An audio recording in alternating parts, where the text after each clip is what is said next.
When the 49ers drafted Jalen Hurd in the third round, head coach Kyle Shanahan said Hurd's position on the 49ers would be quote-unquote wide receiver kind of.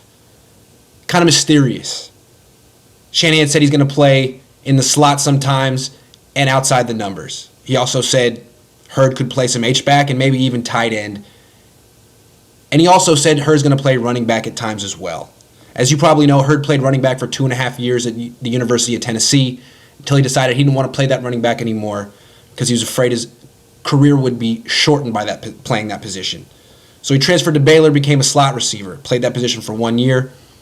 Now he's a wide receiver kind of for the 49ers. At rookie minicamp a few days ago, they had him playing split end. He was the X receiver. So it really is a mystery what he's going to do for the 49ers.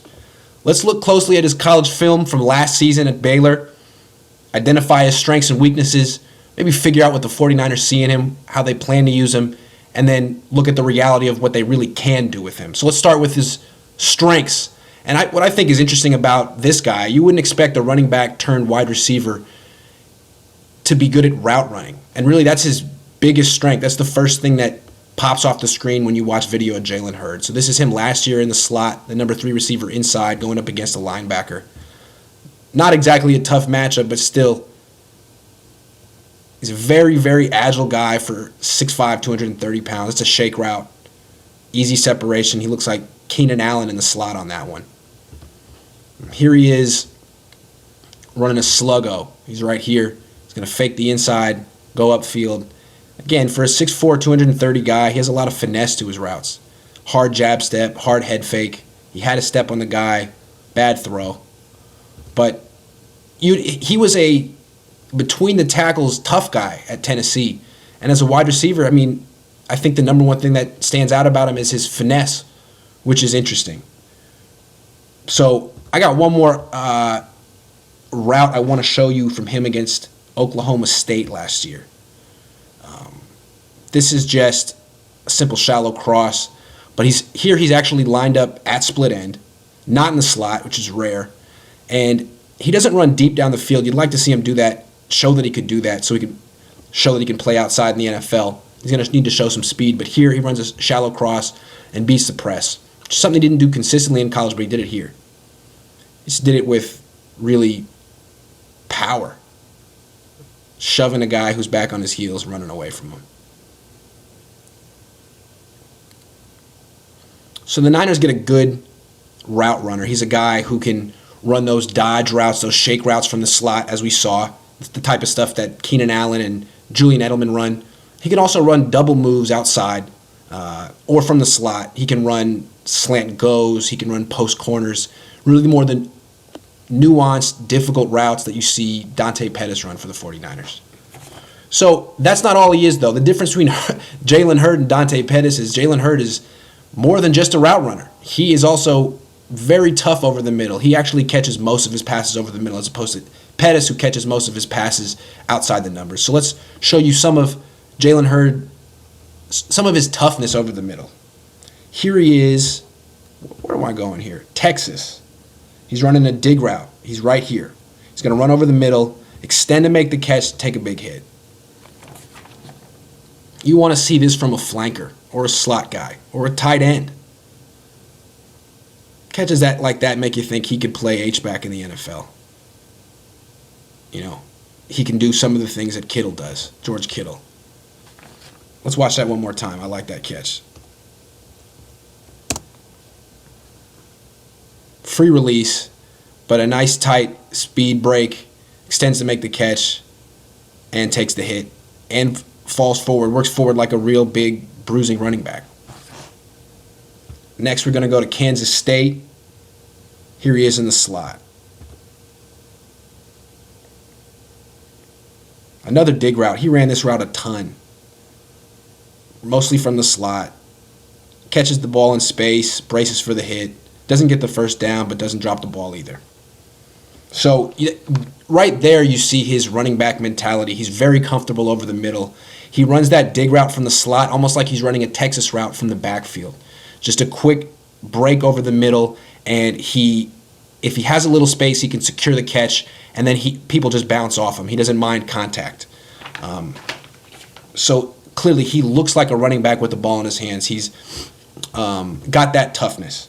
Now he also runs like a running back when he has the ball in his hands. He's a big yak guy. So let's look at a couple of clips of him running after the catch. This is against TCU, number 3 receiver inside, almost like a tight end. This is really impressive. Catches a stick route like a tight end, 6-yard stick route. You see George Kittle run this all the time. And right now he's got 3 guys right there. This guy's close, has his back to him. He's going to make that guy miss. That's 1. He's going to make those 2 guys miss. I mean, he's kind of got those crazy legs that go in all directions, a little bit like Dante Pettis. It's like the 6'5" tough version of Dante Pettis. Nothing against Dante Pettis. He does what he does well. They're a little bit different, but their movements are similar.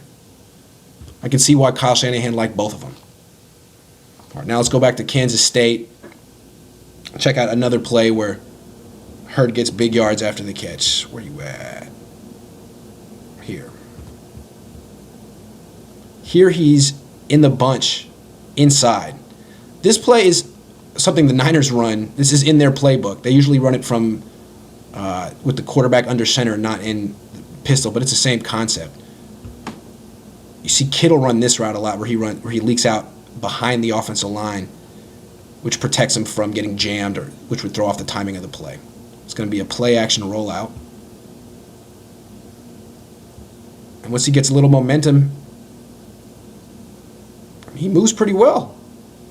Like a fast tight end. Has a little move, gets the first down. So we've seen his route running, his toughness over the middle, his yards after the catch. And then I think there's one more obvious positive with Jalen Hurd, and it's his versatility. So this is, I think, what the Niners probably like the most about him. You can use him in a lot of different ways.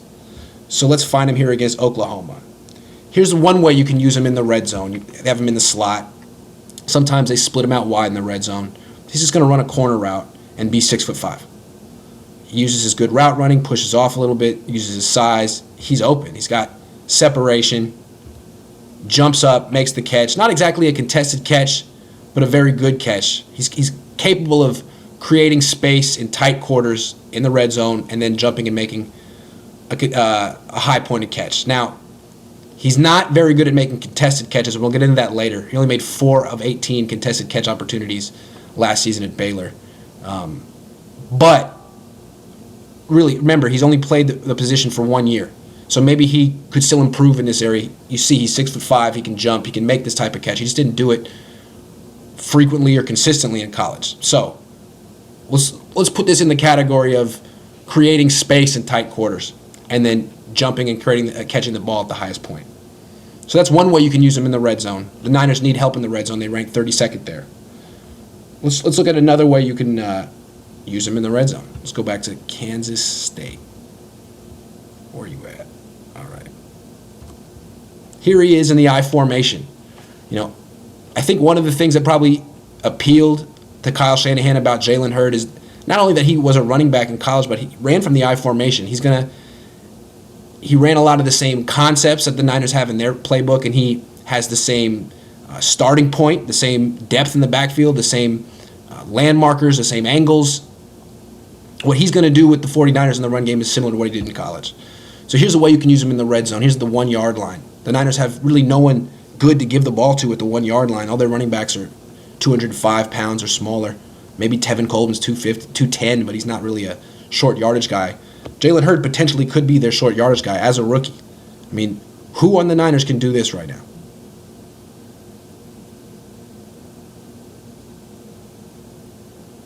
Anyone? Bueller? That's a weapon. That's the kind of stuff Marcus Allen used to do in the 80s. All right. Let's look at other ways you can use Mr. Hurd in the red zone. Or just, this not in the red zone, but just in general. Here's another way you can use him as a running back. Oklahoma State. This time he's going to be in the shotgun, which is interesting. Not just an I formation runner. Like Eric Dickerson was just an I formation runner. This guy can run out of the shotgun too. Makes a guy miss. in the backfield and then powers ahead for another 4 yards. So a competent running back. He doesn't want to play running back full time, but he can give you 2-3 carries a game as a change of pace. It's interesting. I mean, when I'm looking at him run and move, I'm thinking he kind of moves and reminds me of Arian Foster, who's another running back from Tennessee. The only difference is Arian Foster wanted to play running back. This guy really doesn't. He's made that clear to his coaches, to the media, to everyone who's willing to listen. He'll do it. He'll carry the ball a couple of times a game, though. Part of the package. All right, let's look at one more thing. So not only can he run the ball, but you can use him as a gadget player. You can use him on a jet sweep, on a reverse. This is sort of like a half jet sweep, half read option, outside zone kind of a play. So you see a lot of different things he can do in this play that apply to the 49ers. It starts off as a jet sweep. He's running before the play starts, but now it's sort of a read option. He gets the ball, and he's outside the tackles like an outside zone stretch run, and he's very agile and nimble for a 6'5" guy. That's why it kind of reminds me of Arian Foster, except he doesn't want to play running back. But see, this is part of the package.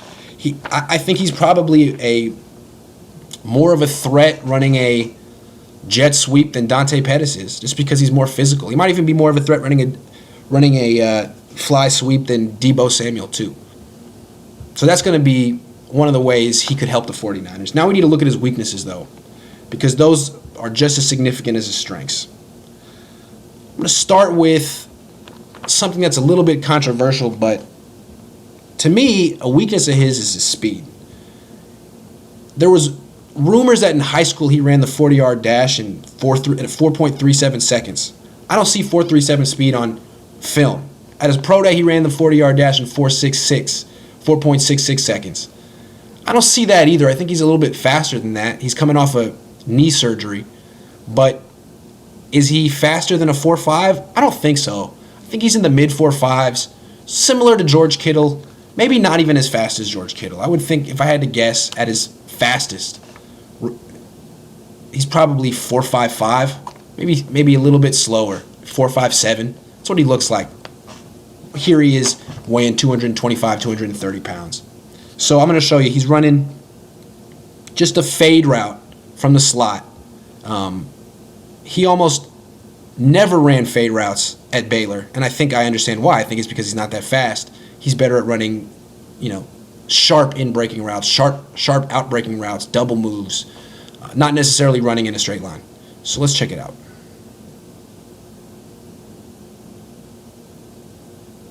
He's just going to try to run by the guy. I mean, couldn't do it. And, I saw the same thing at rookie minicamp a couple of days ago, one-on-one drills. The first route he tried to run was a fade route against a tryout guy, and he couldn't get any separation. Now, there's a lot of good wide receivers in the league that don't create separation deep. I just think you need to understand this is the skill set the Niners are working with. He's not a deep catch guy. He caught, I believe, 25% of his targets deep. Not a deep catch guy. So he is a short route and intermediate route guy who can also play running back and run jet sweeps. But just in case you don't believe me on his speed, let's look at one more clip. This is him against Texas. Where's Texas here? And it's just him playing running back. Here he is. He's going to bounce the ball to the outside, which is something he does a lot. I've noticed he basically wants to be on the perimeter. Tennessee used him as a between-the-tackles battering ram, and he hated it. I think he wanted to be the Alvin Kamara in that backfield. I think he resented having to be the blue-collar guy. He wants to be the flashy guy. He is, I don't know if he's a diva or not, but he has that type of playing style. He wants the flashy plays, not the blue-collar gritty stuff. So here he is. He's going to bounce the run outside, even though he's 230 pounds, and he should be running between the tackles. And look what happens when he tries to bounce it outside. He just gets chased down by everyone. Is he a 4.4 guy? I don't think so. He might be. He looks more like mid 4.5s to me. Again, that's not a knock. I mean, it's not a knock on him. It's just defining his skill set. Okay, next thing. Contested catches. This is another thing. You'd think at 6'5", here is the Niners' red zone threat, and I showed you him making that one nice catch where he created all that separation and then jumped for the ball. But really, if it's a bang play, if he gets there at the same time as the DB, if they're both reaching out for the ball, he usually doesn't come down with it. He only made 4 contested catches total last year at Baylor, and I think that's where it shows that he's not a natural receiver. This is something that's new to him. He's just not dominant at the catch point. And, that's something we saw from George Kittle, too. George Kittle had a great year last year, but he's not a natural receiver. He didn't catch a lot of passes in college. A lot of his production is a product of Kyle Shanahan's scheme and him getting Kittle open and then allowing Kittle to use his size and speed as to make him a yards after the catch monster. Shanahan created that. I mean, could this guy be a yards after the catch monster too? Well, I showed you some of those plays that make him good in that area, but he also struggles like Kittle does at making contested catches. So here he is against Kansas State in the red zone, running a curl here. Now, he's going to try to sell the deep route, but there's nowhere to go because it's the red zone. Also, it's 3rd and 9.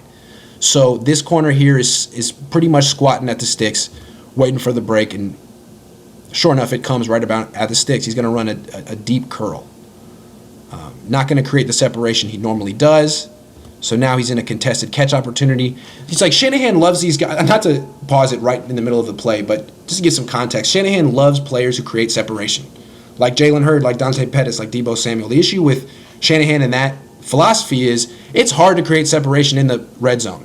There's just not a lot of space. There's a lot of defenders there. The safeties are all up in the way. It's tough. So really you need one guy who can make a contested catch. You think Rob Gronkowski for the Patriots. That's why they got N'Keal Harry. He's a contested catch guy. I don't think the Niners have a contested catch guy. I'm not sure this guy is either. Here he is in the red zone. He needs to box out this defensive back and make the catch. He's 6'5", 6'4", 230. Box him out, catch the ball, extend your arms. He lets the ball get into him. He lets the DB get around him. I mean, he plays like he's 5'9" here. He's 6'4". One more time, because I think this is key. Again, this is not necessarily a catch that George Kittle makes, and George Kittle is an excellent player. Hurd could become an excellent player, but he's not going to be the contested catch guy for the 49ers. They still need that guy. I don't think they have that guy. And I think that's probably one of the reasons that Kyle Shanahan's offense consistently ranks bottom half in the league in the red zone. He's just not really committed to getting players for that one specific area of the field, for better or for worse.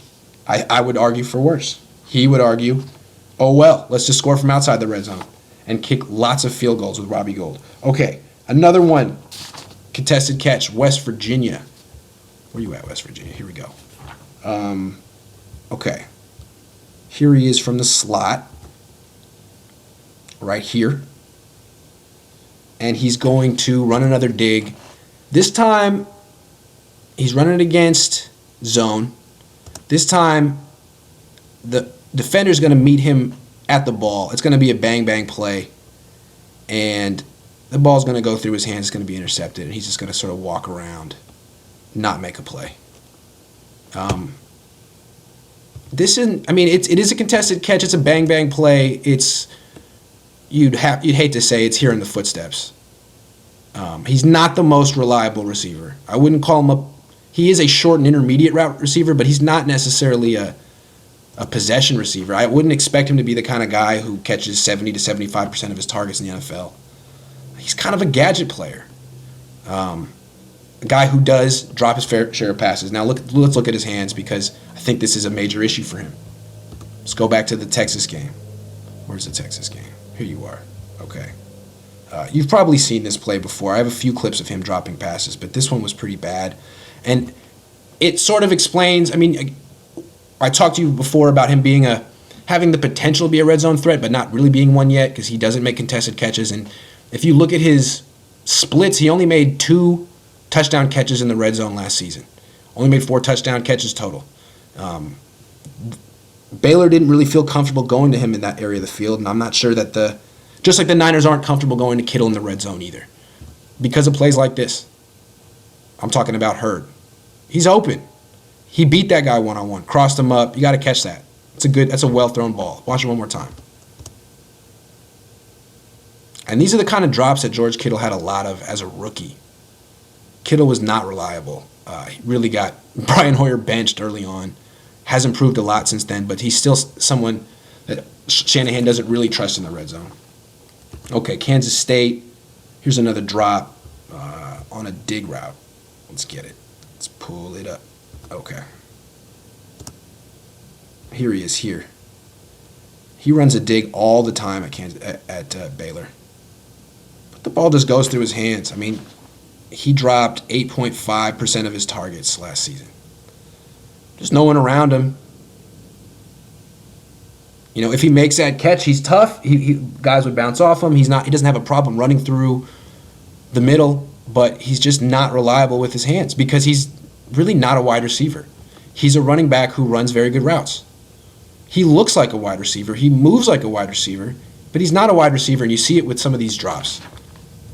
I mean, he could become a wide receiver, but he is basically, he's a project.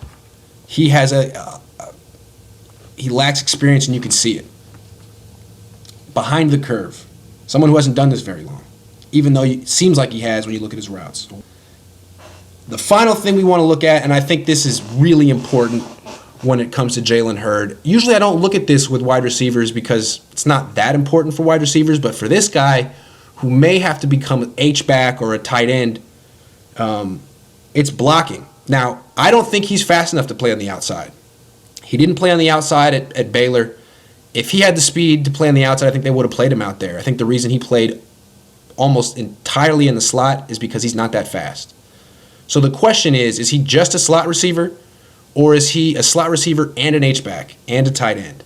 Well, for him to play H-back like Aaron Hernandez or Delanie Walker did, Delanie Walker was a wide receiver who became a tight end or an H-back, he has to really want to tackle and want to block and be a good blocker. And I don't think he does that. I don't think he really wants to block. I mean, let's watch a couple of clips of Jalen Hurd attempting to block. All right, here he is against Texas. Right here. It's a screen. He's right here. This is a block he'd have to make as a wide receiver or as an H-back or as a tight end in the NFL. This guy here is a 210-pound safety. Jalen Hurd's 230 pounds, 6'4". Watch what happens. I don't think that's a guy who really wants to block. I don't know. That was a pitiful rep. Okay, let's watch one more. I'm not going to do a whole medley of him missing blocks, but there's a lot if you look into it. Here he is. He's trying to block this linebacker here. I mean, he has a good angle. He just whiffs. He's not the most physical, committed blocker. So when I look at his strengths and weaknesses, I see how athletic he is. I see why Kyle Shanahan looks at him and says, wow, I can use this guy in so many ways. Look what I did. Look what George Kittle became under me. This guy could have a similar explosion under me. I can use him in a lot of the same ways I used Kittle in the passing game. The difference is Kittle's a real tight end. Kittle can block. He has a position. He's not just a slot receiver. This guy, I don't know what his position is. As a running back, I don't even think that's on the table. He doesn't want to play that position full time, even though he kind of reminds me of Arian Foster the way he moves. So he's not a running back. I don't think he's an outside receiver. I don't think he's fast enough. There's a lot of quality outside receivers who don't have speed, but they're just so good making contested catches they can do it anyway. You think of, DeAndre Hopkins. This guy's not great at making contested catches. He doesn't have speed. He's not a, box out, power forward type of wide receiver. So I don't think he's an outside guy. I don't think he's a full-time running back. He'll tell you he's not a full-time running back. And then when you watch this blocking, I don't think he's a tight end. I don't think he's an H-back. I think he's a slot receiver who can play running back a couple of times a game. He's a slot receiver / goal line running back / gadget player who can run a jet sweep, run a reverse. He's someone you can get creative with, but I don't think he's ever going to be the number one receiver, 150 targets. He's not going to be Michael Thomas or Keenan Allen or Mike Evans. I think he'll be more of like a number 3 receiver, someone who plays at his best maybe half the snaps in the game or less. but someone that the other team has to scheme for and has to match up with, has to have an answer for. He could be sort of the Niners version of Taysom Hill, someone they sprinkle in critical situations. I don't think he's going to be their version of Alvin Kamara, though. I think they probably drafted this guy at least one round too early, but he is an interesting project, and you got to give Kyle Shanahan somewhat of the benefit of the doubt just based on what he was able to turn George Kittle into.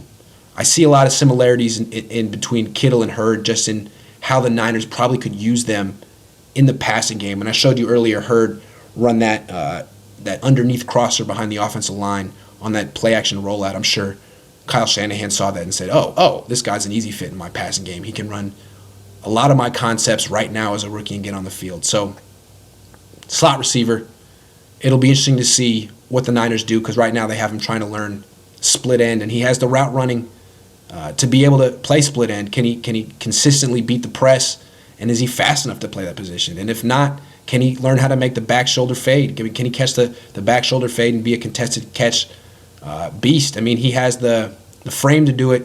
Does he have the mentality and the expertise? We'll see. Hope you like my breakdown.